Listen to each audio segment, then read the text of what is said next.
This is Scott Kaplan and Crew Tonight. The very best from today's Scott Kaplan and Crew show on the mightier 1090 AM ESPN Radio. SoCal Sports Talk. Here's Scott Kaplan, Alex Padilla, and John Browner. Hey, great friends, what's happening? It is Friday afternoon. It's Friday.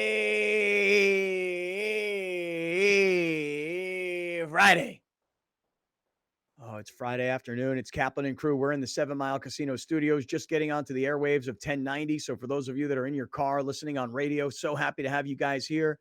Just getting onto the stream of YouTube. So the chatlin's starting to check in. I feel like we're all even this week with the YouTube, everybody. You know, like I paid off my bet. I paid off my bet with my Jacksonville Jaguars face paint, and I gave you a little kitty cat. Everybody's making fun of me. They're making memes of me. I feel like I'm even with everybody. You wanted the face paint. You got the face paint, pal. I'll tell you that right now. So radio listeners, glad you're here. YouTube chatlins, glad you guys are all here. Get involved in that chat. Give us a thumbs up. Make sure you subscribe. You know what to do. And for everybody that's going to watch on television tonight, Channel 4 San Diego's our home base. And to everybody all weekend long, you're doing your own thing, man. You're out and about, and you're catching up on the audio podcast, Apple, Spotify, Stitcher, Google Play, TuneIn, Amazon Music, iHeart, wherever you're listening. Man, we are really appreciative and glad to have you guys all here. Okay, so along with Grande and the Brown Man, this is Kaplan and Crew from the 7 Mile Casino Studios, although Brown Man. And you'll have to excuse me, Grande. Maybe I missed this along the way because my head is just still spinning from this week. The Tuesday night Taylor Hawkins tribute show up at the Forum that got me home at 4 a.m. Still hungover? That screwed me up. That screwed me up for the week. Then knowing that Tuesday was this concert, Wednesday morning, got home at 4 a.m., had to get my kid to school at like 7:30 in the morning, and then had to work all day on Wednesday. Dave Grohl was probably chilling. Dave Grohl partied till all night, and then he just went home and chilled and slept it all off, I'm sure. Me, I had to go grind the next day. And then yesterday, knowing that I was going to have to do Rome, I just knew I was in for a major grind. So I think I'm finally caught up, but just fill me in. Where is Browner today? I don't remember. We don't know where Browner is, but we knew that he needed today off. Very classic Browner move. So he actually didn't say like, hey guys, I need the day off because of this or that. Nothing he wants publicly spoken, but yeah. But did he even tell us? Because I don't even remember. He did? Yeah. That Tuesday night thing just screwed me up for the week. And then yesterday, the whole Rome thing screwed me up. So, all right, but I'm back. I'm here. I'm good. And in for the Brown Man today, always happy to have this guy, the lawman, Jason Lawhead. He's above the law. Jay Law, good afternoon. Happy to have you sitting in, man. How are you? Oh, man, it's always a pleasure. I'm here for the Brown Man. So look at here. We fit Tawny's fun here today. We fit, yeah, Tawny stink, man. Hey, come on, Burrow. Come on, man. Yeah, it's good to be here. Good to be hanging out. Yeah, and I knew this. I knew Browner needed a time off because Alex got a hold of me well over a week ago. So this is definitely, I don't know. He doesn't tell me anything really. I just know that he mentioned something about maybe Monday too, if his flight. So he's on a plane somewhere because he mentioned I may have to fill in for him Monday if flight things go bad, but he expects to be back. All right. Well, listen, we're happy to have you here with us, Jay Law. Yeah, man. Let me say this. A lot of things that we want to get to today, and it is Friday. It's a football Friday on 1090. So that means that we have a slightly abbreviated broadcast today. Then at 5 o'clock on the radio, we hand off to Ryan Dyrud and the LA Football Network. So lots to get to. Main topics, at least on my head today. Number one, Padres and Dodgers. And I'll just say this, starting things off. We said at the beginning of the year, we would consider the Padres season a success if they make it to the postseason. And all the numbers seem to suggest that they're going to make it to the postseason. But the reality is, and they're acting like they're going to make it to the postseason. They certainly are. But the reality is, it would be a monster shock if the Padres did anything in the postseason. Describe anything. Well, let me if they were to win a series in the postseason and advance, that would be a monster shock, I think, because here's the fact. they cannot play with the Dodgers. And listen, they won game 1 of the series. They lost game 2 of the series 1-0 in 10 innings. And last night, the Dodgers, they won that game pretty handily. But I'm just saying this, that when you look at the overall numbers of the Dodgers winning 9 straight series against the Padres, we might think the Padres are due, or you might think the Padres just still are not ready to compete with these guys.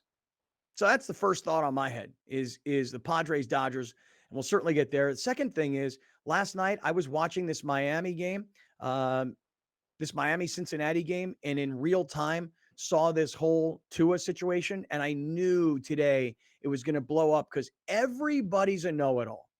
Everybody knows that last week Tua had a concussion.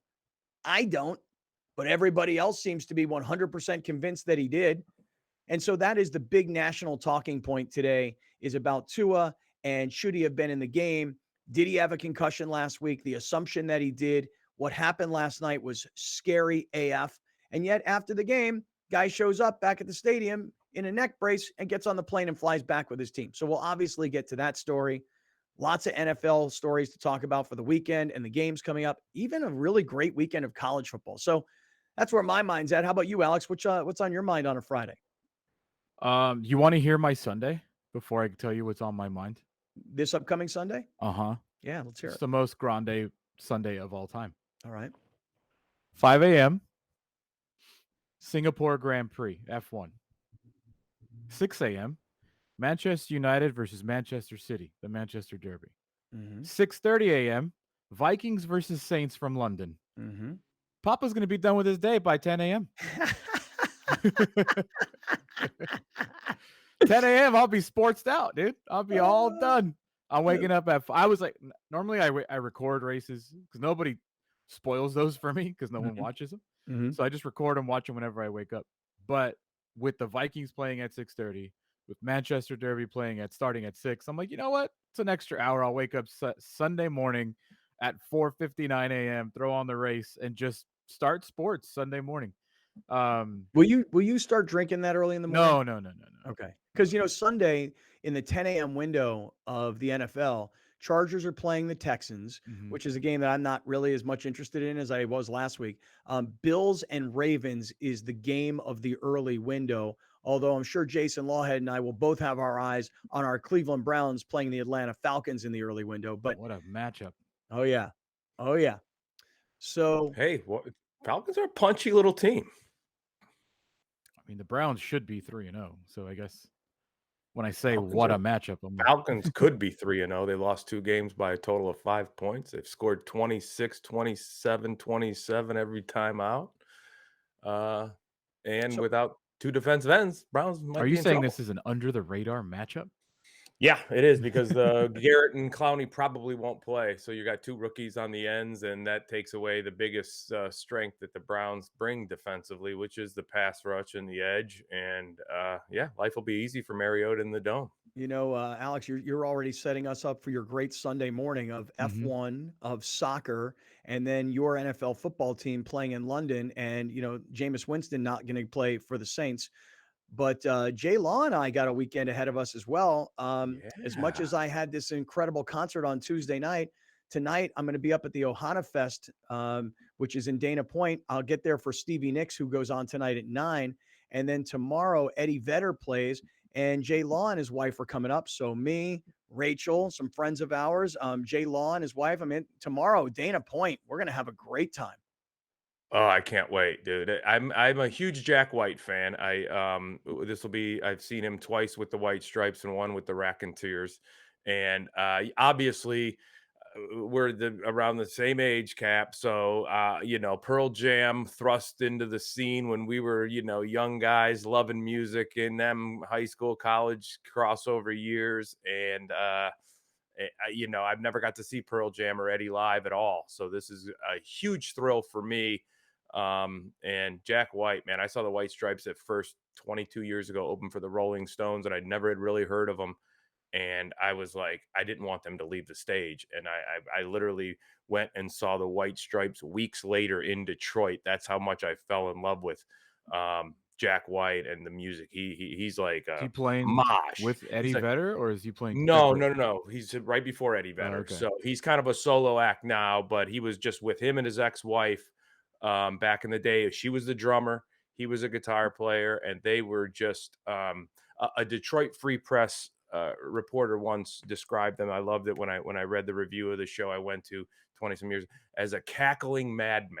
And it's just it's a sound that he kind of brings like it's like John Lee Hooker meets the Clash, meets the Chili Peppers, meets maybe Metallica. He's got all that guitar sound in one sound. It's amazing. Yeah, I've never seen him. I don't know his Oh, music, so I've never seen him. oh, So Saturday is going to be great. I mean, like I said, tonight I'm not going to get up to Ohana until Stevie Nicks 9 o'clock tonight, which is fine because frankly, that's all I'm really interested in seeing. I've never seen Stevie Nicks in person, so I'm really, really excited about that. I've never seen Eddie Vedder solo. I saw him last year on Friday and Saturday night at Ohana with Pearl Jam. So I don't know. Does he play a bunch of Pearl mm, Jam songs? Is it all like Eddie originals? I honestly don't know. But I'm really looking forward to the day tomorrow because, we're going to be right there in like the downtown San Juan Capistrano area. So for great yeah. friends that are in San Juan, we'll be probably walking the streets, hanging out, probably be surfing by the pier. When I say it like that, so I sound cool, but I don't surf. But a friend of mine is like, I'm bringing an extra surfboard and you are coming with me. So I'm down for that. And then Jay Law and wife are going to come up. And so we're going to have a great Very time. cool. Are you guys you Yeah. guys got like a house and stuff? Are you guys staying up No, there? no, we don't have a house. We're staying at a hotel up there, Oh, and yeah. I was trying to broadcast from this hotel today, but I couldn't get the lines to work. I went there and tested everything yesterday. Couldn't, no can do. So not going to get The up there tonight internet until lines couldn't get it going? no, they don't. They weren't live. The internet Mm. lines. Like so, here I am. I'm plugging in to their Ethernets, and they're like, "Yeah, these Ethernets are all dead." So, it's like a waste of my Mm, time. Yeah. All right, so look, we're just underway. J Law is in today for Browner, and we do have a great show coming up for you. We are in the 7 Mile Casino Studios, 7milecasino.com. If you are thinking about what you might be doing this weekend, and if blackjack and poker and table games sounds really good to you, if Sammy's Restaurant and Bar sounds good to you, if a smoke-free environment and only 7 minutes south of downtown San Diego sounds good, come on and visit 7 Mile Casino. 7milecasino.com is the address.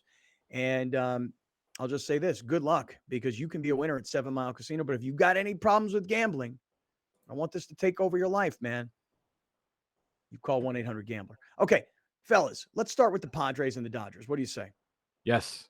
mhm. Alex, you said earlier that the Padres are acting like they're already kind of in the playoffs. That's the way I heard you say it. What'd you mean by that?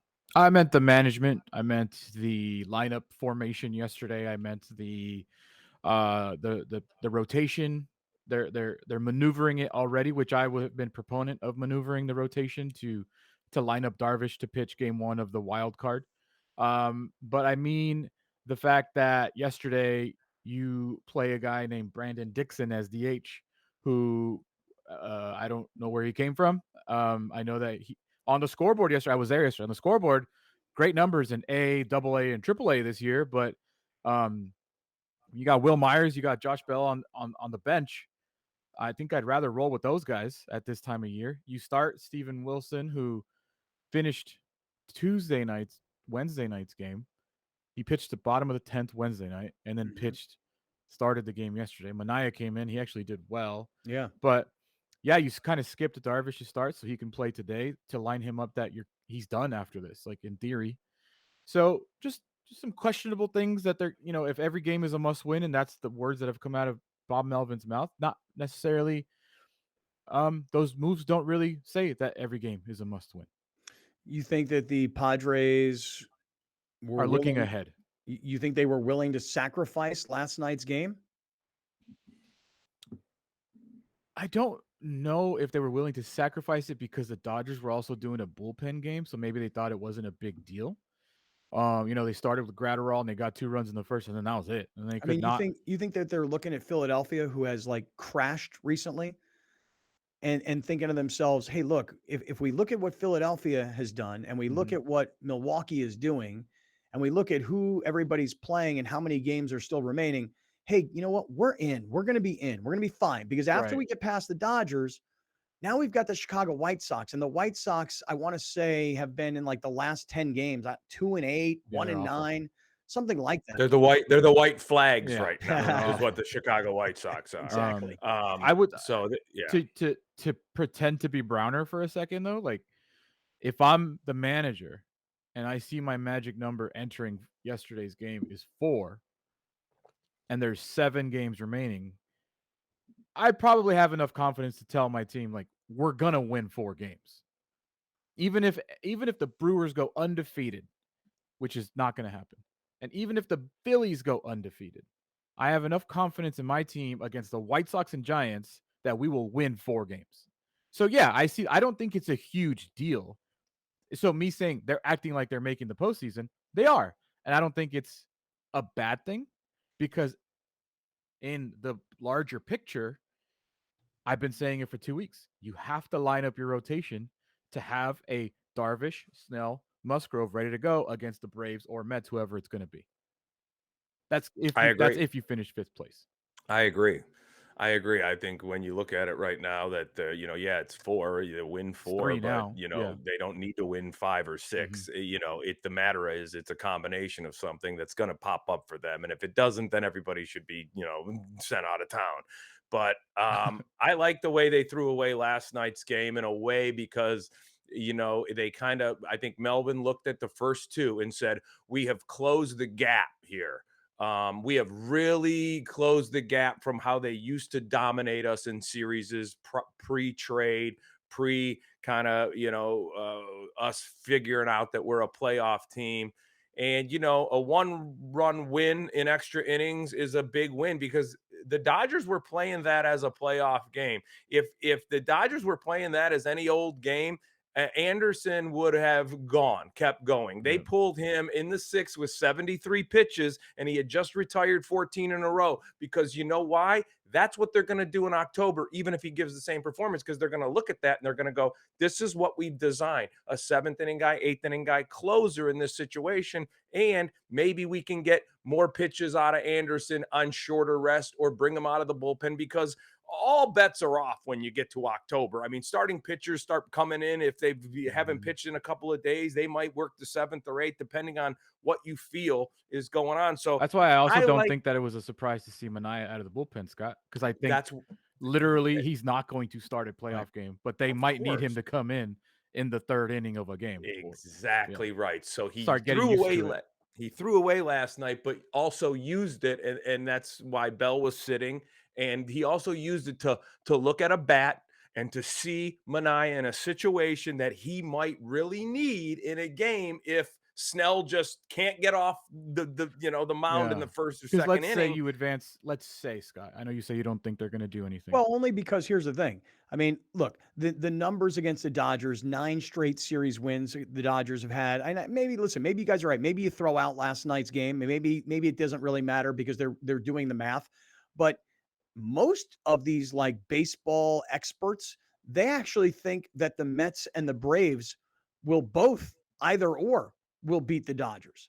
I mean, a lot of people. I find that fascinating, man. I heard an interview yesterday too. I think it was on your station that people are just like counting the Dodgers out as complacent. It's crazy. And I'm like, dude, they have 108 wins. 48 losses. Yeah, they lost 2 series in the second half, and they're barely trying. What I'm saying is, though, is that if people feel that strongly about the Braves and the Mets against the Dodgers, well, what does that say about the Braves or the Mets against the Padres, particularly when all 3 of those games will be in either New York or Atlanta? And so it will be very, very difficult for the Padres to go to New York or Atlanta, even though they've beaten the Mets in a series straight out of the All-Star break. It'll be really hard for the Padres to win a series in either of those 2 places. 100%. Of course, but it's going to be hard for all those teams, I think, to win a series anywhere, and that's why everybody that's in October is playoff baseball teams. If you look at the standings in the National League, like that is a league that could, in theory, have 3 100-game winners, and then the other team that's not is the Cardinals, who are like just always good. So there is no like. No, you can beat this team. You can beat. Doesn't matter. Like no, like all those teams could easily beat each other. But the Dodgers, I think, are on another level. Like, no one's been able to touch them all year. Why am I now going to stop believing in them in the playoffs? Yeah, I mean, I think that the case that people have been making is because of the injuries to their starting pitching. Which I But don't believe. I But look who's still there. genuinely don't I know. believe. I just think they're giving Gonsolin a break. Dude, look who they still have. And when you talk about short series baseball, the top end of that batting order, there isn't one better. Oh my God, dude. There's nothing front more end of that frustrating rotation than those top three guys. Facing those I top mean, three guys, dude. and it freaking seems like shoot they me. always come back around, don't they? know. It's just like Betts is up again. Yeah. How many at bats does this guy get? What Trey are they Turner hitting? on Is he second hitting on already? order? Yeah. I know. You're like, It's so annoying. and then- Those three are and the that worst. bullpen is so bolstered, and that bullpen is screwed so tight and so bolstered, and they have so many good matchups in the bullpen. And their front end, their starting pitching is still great, even when it's injured. It's still like you're still looking at it and going, "This guy, Urias, Anderson." I mean, these guys have minuscule ERAs. All right, hold on. Wait, time out. Jay, you're on a roll, and we got to hit this break. We're just getting going. Padres, Dodgers, top story. Tua right behind it. NFL weekend. We're getting rolling. 7 Mile Casino Studios. Stick around. This is Kaplan and Crew. We'll be right back with more of Scott Kaplan and Crew tonight. The very best from today's Scott Kaplan and Crew show on the mightier 1090 AM ESPN Radio. SoCal Sports Talk. You're watching Kaplan and Crew tonight, powered by the mightier 1090 AM ESPN Radio and Your View, featuring the best sports talk in SoCal.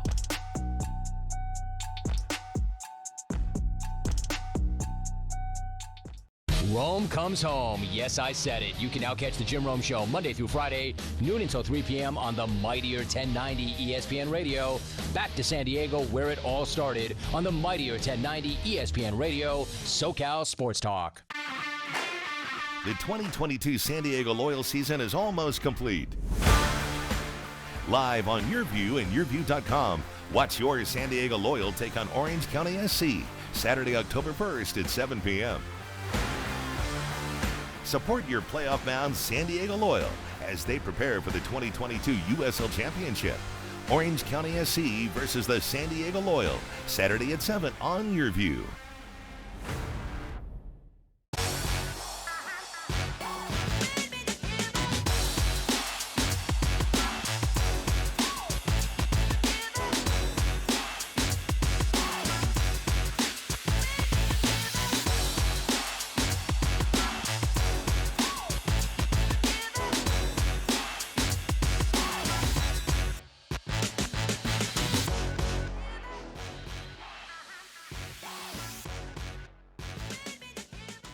I thought I was okay. I had a degree, I had work experience. I should be able to provide for my kids. But they're just things that you don't plan on in life.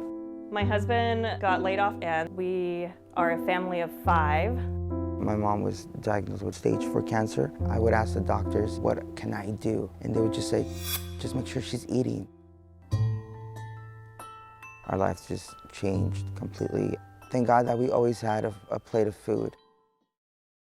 When your air conditioner needs to be tuned up, repaired, or replaced, call Bill Howe, the name you have trusted for over 40 years. We carry the most reliable, energy-efficient brands that will fit your budget. Whether you are looking for a traditional or ductless air conditioning system, you know who to call. Call 1-800-BILL-HOWE, Bill Howe, because we know how. We use our phones to order our food, catch a ride, share our stories, and so much more. SDCCU made banking from your mobile device easy too. You can do so much, get up-to-date account balances, check on pending deposits, transfer money, deposit checks, and more. Safely and securely all through the convenience of your smartphone.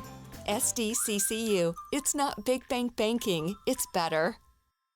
Change the way you look and feel with San Diego's most comprehensive varicose and spider vein treatment facility. San Diego Varicose Vein Treatment Center offers minimally invasive, pain-free procedures performed by board-certified cardiologist Dr. Tahizadeh. With over 17 years of experience, we specialize in the diagnosis of varicose veins, spider veins on the face, hands, and legs, ankle discoloration, leg swelling, and more. Improve your vein health today. Visit consultation.sdveintreatment.com or call 619-582-2404.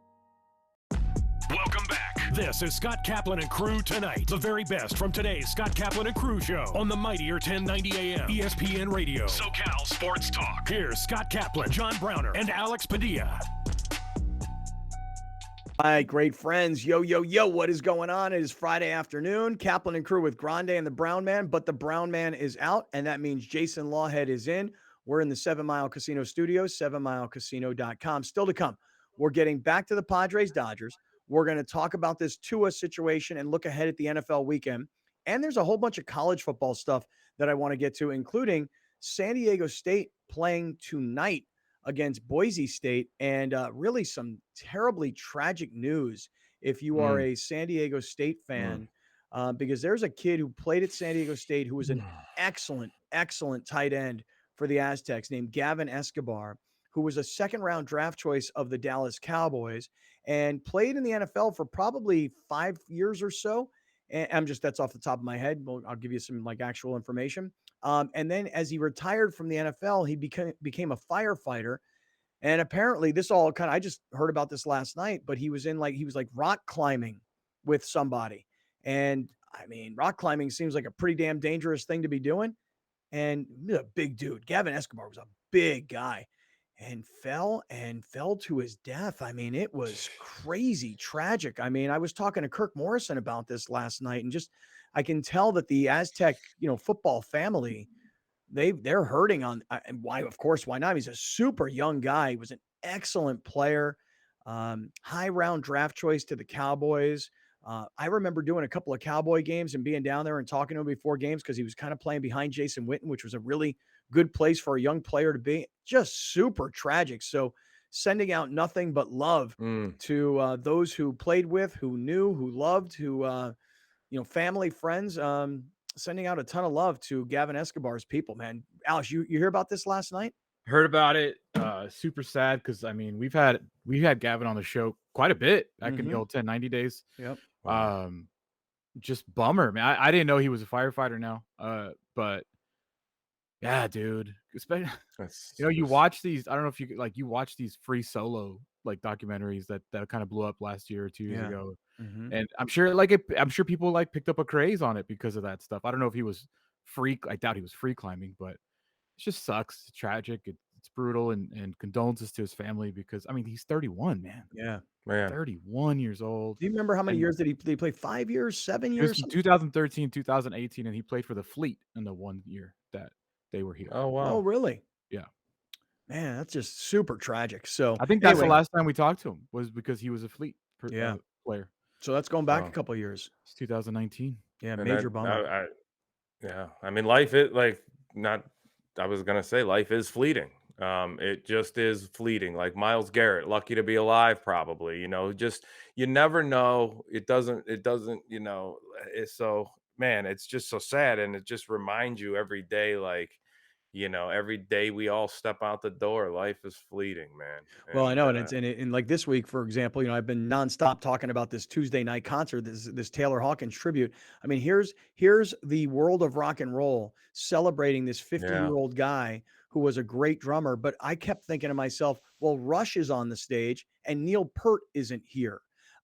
Wolfgang Van Halen is playing lead guitar in Panama, and Eddie Van Halen is not here. Soundgarden is on the stage and Chris Cornell is not here. Dave Grohl is the leader of the Foo Fighters, but he was the drummer of Nirvana, and Kurt Cobain is not here. So that whole concert on Tuesday night just kept bringing it back. And then the next day, which was Wednesday, was when 59-year-old Coolio just drops dead. Yeah. In a bathroom at his friend's house. Yeah. I mean, really, really strange. And then just listen on a very, very personal note. I mean, Gavin Escobar to me was a San Diego State player and kind of a regular contributor to the show back when he was in his last year at San Diego State. But I had a friend who this past week, he's had a son who's had like major problems with drugs for years and years. And man, this dad has done everything, dude, rehab over and over again, et cetera. And kid just had an overdose. And this is just like a day or two ago. And it's just, wow, dude. I mean, just, you're right, J Law. Life is fleeting. So let's all make sure we have fun every day. Let's enjoy. Me and Jay. Head on a swivel too. Yeah. Me and Jay this weekend, we're heading up to Ohana Fest. Alex says he's got his whole Sunday planned. Celebrate every day, people. Celebrate every single day that we got.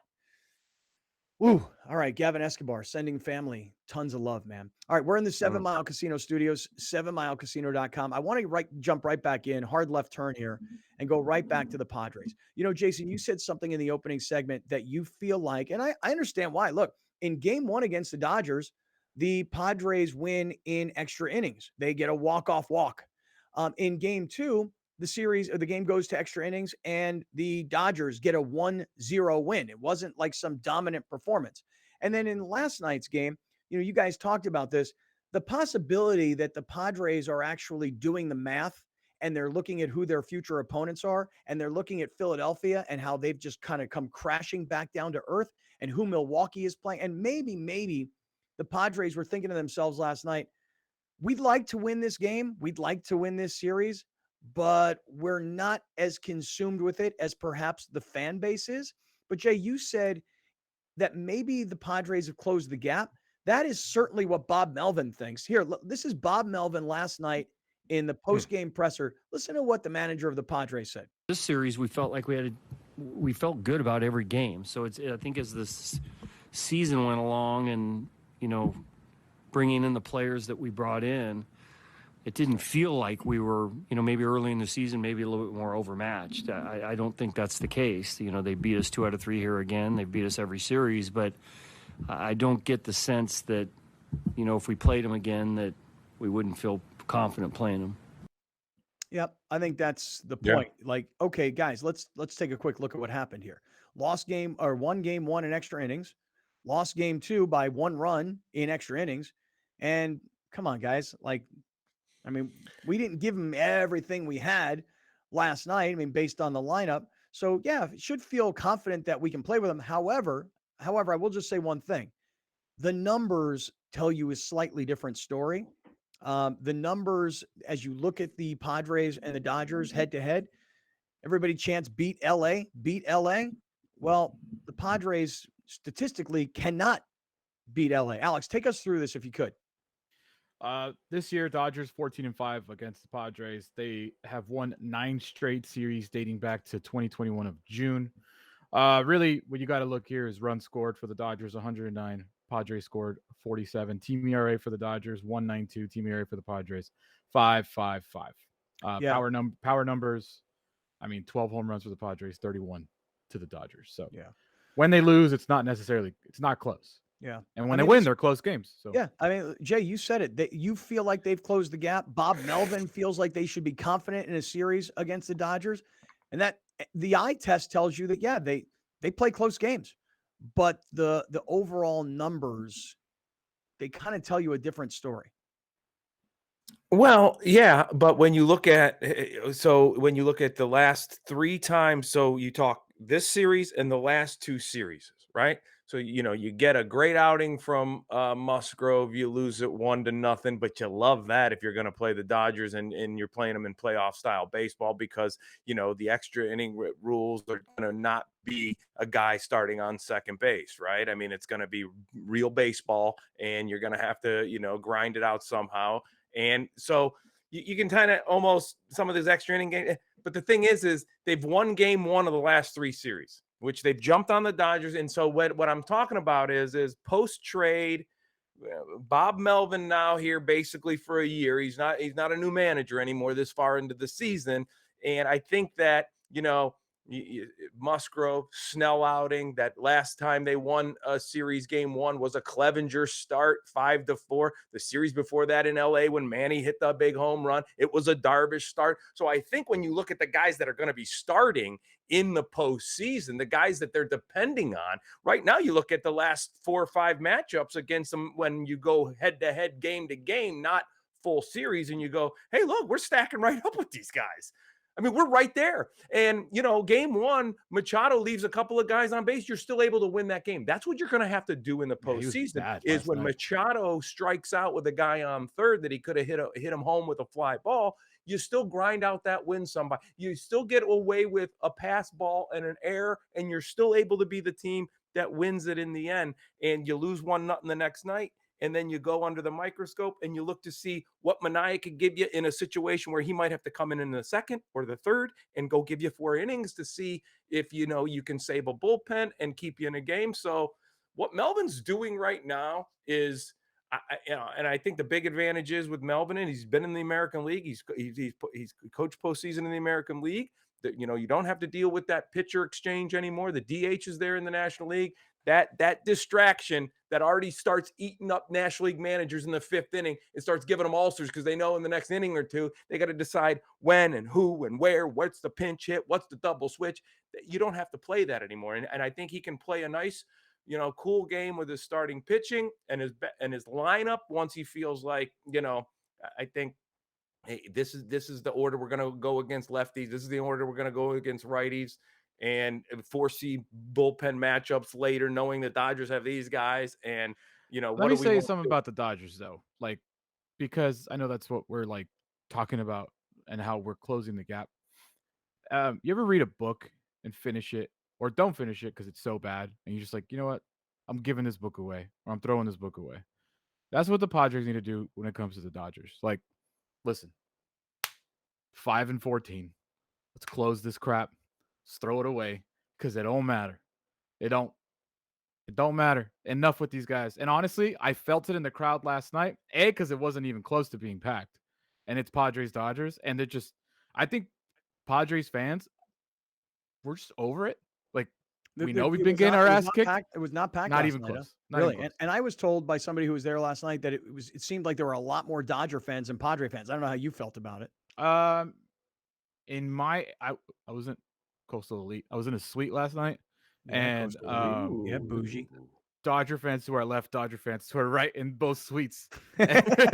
So I heard a lot of Dodger, but in front, down below in the Toyota Terrace, there was a lot of Brown. But there's a lot of Dodger fans out there, right? This is a Yankee type organization. When you look at the crowds this weekend, it just wasn't necessarily the most explosive, electric type of crowd, because I think we're kind of over it. Hey, we get it. They're better than us. We just got to get into the playoffs, and that's what I'm getting to. Who cares? The Dodgers kicked your ass for the last year and a half. Close that book, move on, make the playoffs, finish off strong, and play the Mets, play the Braves, and that's what you worry about. Take your chances. You are fortunate enough, if you're fortunate enough and good enough to win that series, then let's revisit. Then we can talk about it. But right now, this final week, scrap it. Who cares? Dude, if you happen to go to New York or happen to go to Atlanta and somehow win that series and you get the Dodgers in the next round, then I could buy what Bob Melvin was selling, which is we're confident going in. If you can beat the Mets or the Braves on the road in the first round, you just roll the dice, because nobody will expect the Padres to beat the Braves or the Mets, because so many people think the Braves or the Mets will knock out the Dodgers. And maybe that's more of an East Coast thing, because the East Coast people are seeing the Braves and they're seeing the Mets, and maybe we all think that the Dodgers are the best team by far because it's a West Coast thing and we've seen what they've done to the Padres. But if somehow the Padres pull off the shocking upset at the Mets or at the Braves, then yes, Bob Melvin is right. The Padres should go into this thing very confident. And here, by the way, is what's going on with the remaining 6 games and the wild card race. Padres are statistically all but in, based on who they're playing, where they're playing, and who the people or teams that are chasing them, who they're playing. Alex, take us through this wild card race. Padres' magic number is now down to 3 because both the Phillies and the Brewers lost yesterday. 2.5 game lead over the Phillies. The Phillies have a half game lead over the Brewers. The Padres are taking on the White Sox. They have a 97% chance of making the playoffs according to Fangraphs. The Phillies have dropped down to 72%. They are in Washington this weekend, and the Brewers are still in Miami. Their number increased to 30%. As of right now, we've talked about it. It would be Braves versus Padres and Cardinals versus Phillies, with the Dodgers as the 1 seed and the Mets as the 2 seed. But the Braves and the Mets keep altering on who it's going to be. When they're playing this weekend, and that will determine in Atlanta their division. Yeah. So tonight the Padres have the White Sox, and they've got Yu Darvish pitching, which is everything you've been talking about, setting up for the postseason. So Darvish has been 6-0 in his last 6 starts, and the White Sox are 1-8 in their last 9 games. So Darvish has been freaking phenomenal in September. He's been outrageous. I mean, 22 straight starts with at least 6 innings pitched. 5-0 in September. 1.36 ERA in September. So presuming that the Padres are going to win this game tonight, the math says that everybody else is running out of time, and the Padres against the White Sox and against the Giants should find their way into the postseason, and then they just got to take their chances after that. So the way that it is set up right now, I believe, is tonight will be Darvish. Then they're hoping he pitches game 1 of the wild card. Tomorrow will be Clevenger. Sunday, Snell. Monday, Musgrove. Tuesday, Wednesday, kind of be a little bit of a figuring out period because there's no way they're trying, unless they really need it, they're not going to play Darvish anymore. So you might see a Clevenger on Tuesday, and then Wednesday it might just be like, hey, let's just bullpen day again. But I believe they're trying to set it up as Darvish, Snell, Musgrove. I believe that's what they're trying to do. That's the way we would have thought it would have been at the beginning of the season. Before the All-Star break, we might have thought it would have been Musgrove at the top spot, but it all played out, and that's it.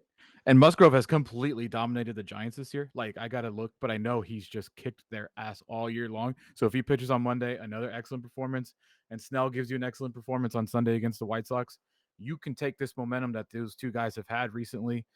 And, I mean, you never know, man. You never know. It's postseason baseball, under the lights every game in Atlanta.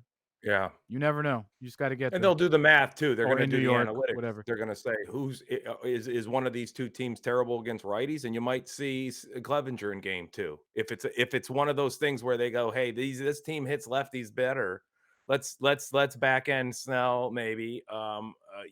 So the analytics will always come into play when it comes to who are we playing? Are we playing the Mets or are we playing the Braves? And where do these guys in these lineups hit the ball, and who and what fields? And I think that's what you want. I know we've talked about this, Scott, how we're like, oh, I'd rather be the 6th seed to take the Cardinals, and then you don't have to face the Dodgers in the next round. I think at this point they have such a lead as a 5 seed that if they finish 6th, they tumbled. They stumbled their way, and you don't want that. Games. No, I don't think you want that. Yeah. Hey, listen, I'd like to see the Mets. That's their best matchup in my opinion. Chris Rose thinks the Braves are going to win the World Series, so I'd love to stay away from the Braves until the NLCS if you could. Hey, last night I saw a video posted all over social media of a Padre fan and a Dodger fan going toe to toe in the stands. We'll play that video for you here in just 1 second. For those of you that are listening on radio, you're going to have to come over to our YouTube channel. I always tell you that's what you need to do. Before I get there, I just want to remind everybody, today being a Friday, and I don't know what you got planned this weekend, but if a new car is something you're thinking about, I want to introduce you to our friends at Mazda of Escondido. MazdaofEscondido.com. They're on the Escondido Auto Park, which everybody knows exactly where that is. Super easy, convenient location. Plus, you also have an In-N-Out and a Chick-fil-A, so you can kind of figure that whole thing out while you're up there. Mazda of Escondido. In-N-Out burger and Chick-fil-A fries. It's a tough thing to do. Like, it's like I got Chick-fil-A here and I got In-N-Out over there. What am I feeling right now? So if you go to Mazda of Escondido, you're going to find out that you do not have to wait for that brand new car. So many of these car dealerships are empty. They just don't have cars on the lots. At Mazda of Escondido, Alan, the general manager, has been able to bring in a bunch of 2022s and new 2023 Mazdas so that when you're there, not only are you going to get more for your trade-in than ever before, you can sell your used car outright, and Alan says he'll pay you more than anybody.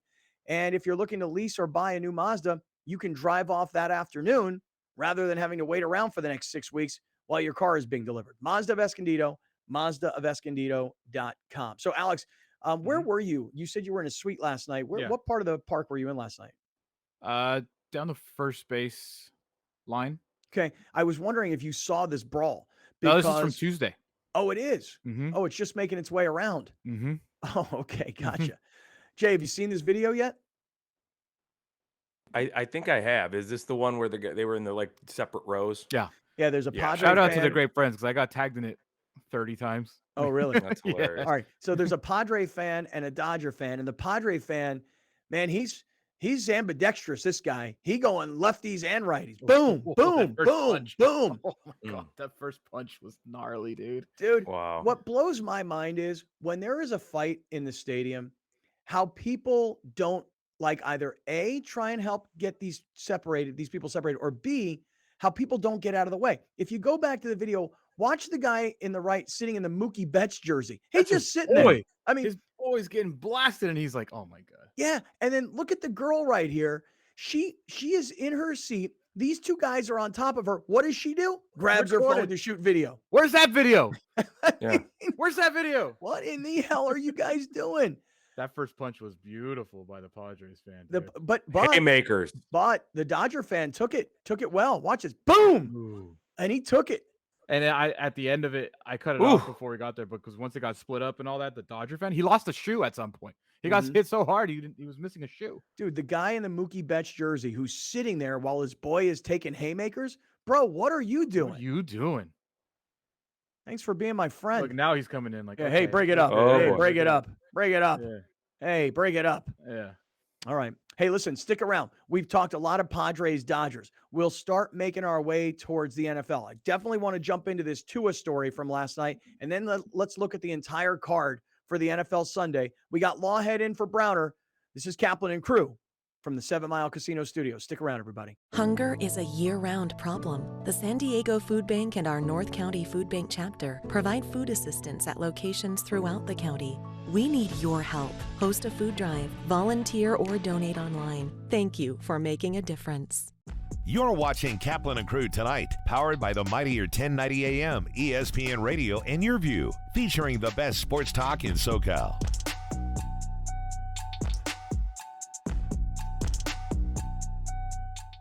The Rich Eisen Show airs Monday through Friday from 9 a.m. to 12 noon. An engaging blend of insightful football expertise with an offbeat mix of humor and pop culture while continuing to attract the most recognizable names in sports and entertainment. Only on the mightier 1090 ESPN Radio. SoCal Sports Talk. Drivers are getting in accidents at a rate we've never seen before, jumping 18% since 2020. There are higher incidents of speeding and more aggressive driving since the pandemic began.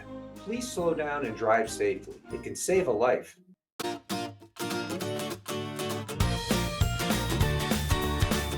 Please welcome 4 of the 5 San Diego County Teachers of the Year from the 2021-2022 school year. From Central Elementary School, Laura Reyes. From Westfield High School, Tiffany Jokers. From San Jose Elementary School, Jacqueline Jordan. And from St. Joe Chavez Middle School, Zara Sanders. Teachers, please deliver the pitch. San Diego County Teachers of the Year with their honorary pitch.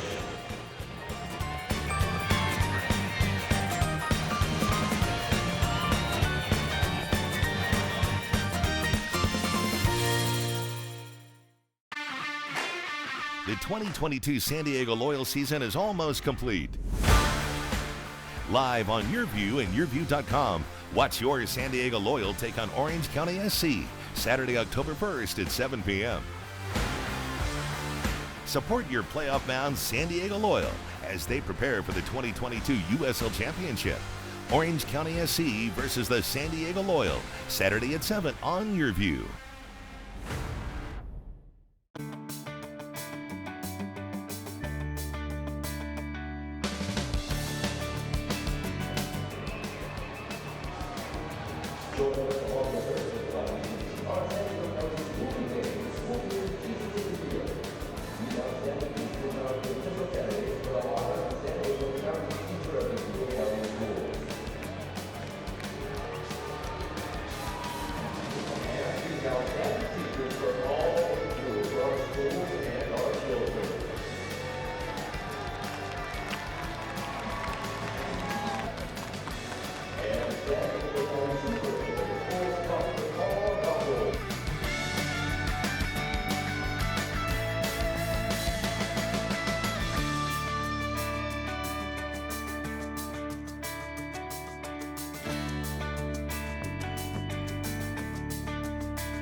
At the Barnes firm, we're seeing more pedestrian and bicycle accidents. Drivers are rolling through red lights, and distracted driving makes every intersection a danger zone for pedestrians. Look both ways when crossing, even if you have the right of way. Listen to The Mike Greenberg Show, 7 to 9 a.m. Pacific, Monday through Friday. Greeny brings his unmatched depth of sports knowledge, fun, and entertainment back to ESPN on a daily basis. The Mightier 1090 ESPN Radio, SoCal Sports Talk, and themightier1090.com. Kaplan and Crew tonight presents Let's Talk Hookup. Hi, this is Pete Gray with this week's Fish Report, and we're going to be talking about our great 28th annual Let's Talk Hookup Rich Top Palmas de Cortez tournament that's going to be going on next week. Starts on Thursday and goes through Sunday, and boy, is our timing great. Beautiful, beautiful weather in the East Cape, super green from all the hurricane moisture that they've had and a lot more, and the fishing, insane. It's been fantastic. Big Dorado fishing, a lot of Dorado around. There's a lot of marlin around. There's tuna around and some big rooster fish too. Now, the East Cape, Palmas de Cortez, and Rancho Llanero is not all about fishing. You can rent a quad and go see the waterfalls, and especially this time of the year, that's fantastic. Or you can go diving down at Cabo Pulmo. It's really a fantastic place to go, whether you come for our tournament or just go down and visit. Hey, and it's easy to get to too. We'll have more for you on Let's Talk Hookup this weekend, so tune in on the app or on the Mightier 1090 ESPN Radio. Let's Talk Hookup airs on the Mightier 1090 AM ESPN Radio, Saturday and Sunday, 7 a.m. to 9 a.m. You're watching Kaplan and Crew tonight, powered by the Mightier 1090 AM ESPN Radio and Your View, featuring the best sports talk in SoCal.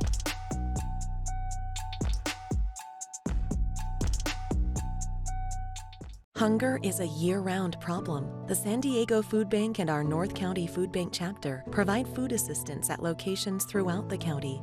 We need your help. Host a food drive, volunteer, or donate online. Thank you for making a difference. San Diego Varicose Vein Treatment Center, we take care of all various needs of patients for management of their venous insufficiency. People who come here are mainly concerned about symptoms that brings them on or issues related to cosmetic concern that we can always take care of. Now with the advancement of technology and so many catheter-based treatments, we can treat our patients much more quickly, much more comfortably with less downtime. Patients love the result invariably. It's been a huge impact in my life to feel better, to be able to power walk again. Overall, I'm just feeling like I used to feel when I was a lot younger, and I'm so grateful for this place. It's a privilege to take care of our patients. It comes from the heart, and I love it.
The way I would describe myself as a player is I can move around a lot. I'm very, all over the field. Wherever coach needs me, I'm there. I'm kind of just an all-around player. I'm just here to play. Let's go, baby! The thing I enjoy most about playing football is just being around the guys. I mean, the energy is just amazing. I just love coming out here and, just giving all my effort and just, we love to win.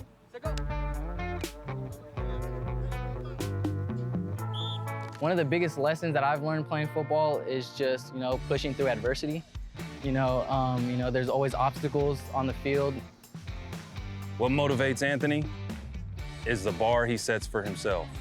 When he accomplishes one thing, he pushes that bar a little higher and gets to that next level. And then when he accomplishes that, he pushes the bar a little higher and gets to that level.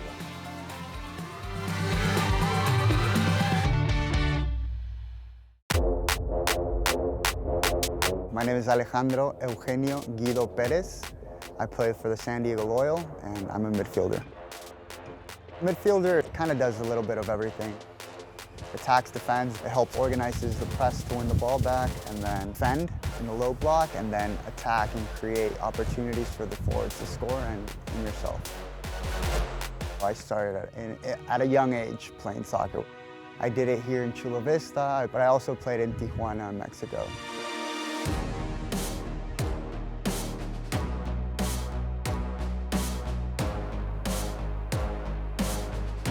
It's definitely been restorative to be back home and be at a club, such a great club that values the person, not just the player. I've been able to grow tremendously on and off the field and be taken care of by the family that's around me and supporting me.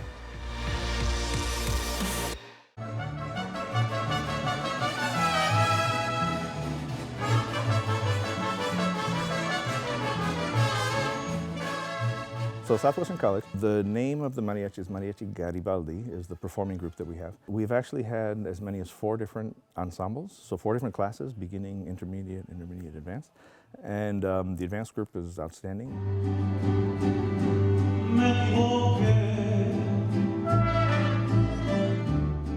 We got that associate's degree in music with a mariachi specialization approved in 2004.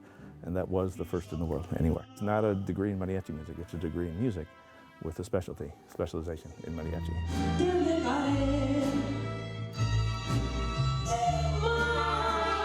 The ensemble is great. I mean, it ranges anywhere from 30 to 50, sometimes 60 members every semester. It's fantastic. The NFL lives here. If it's about the NFL, you found the right station. Join 1090 every Sunday during the NFL season for the exclusive SoCal home of not 1, but 2 NFL games every Sunday during the season on the Mightier 1090 ESPN Radio. Hunger is a year-round problem. The San Diego Food Bank and our North County Food Bank chapter provide food assistance at locations throughout the county. We need your help. Host a food drive, volunteer, or donate online. Thank you for making a difference.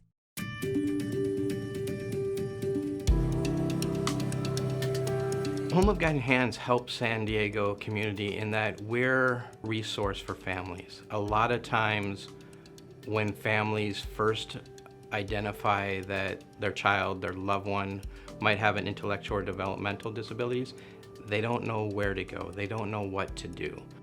And we're here to help guide people through that process, to show them what a thriving life their loved one can have.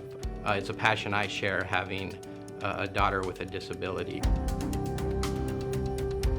I really love the place that I live at. Because of Home of Guiding Hands, I was able to move out of my parents' house and into a beautiful home that I love living in. And so if you have an independent living service coordinator, they will help you learn more about being independent, and they help guide you through different things. They've helped me with lots of encouragement and love. They've also given me an ILS worker who is an amazing person, and I love her so much. She's great. I could tell you the first, I think, week or so, I wasn't feeling very confident in myself. The first couple of nights I was like, oh, this is scary. But I look back on it now and I'm like, this is so easy. Main Street Living celebrates diverse abilities in partnership with Home of Guiding Hands, supporting the special needs community for over 55 years.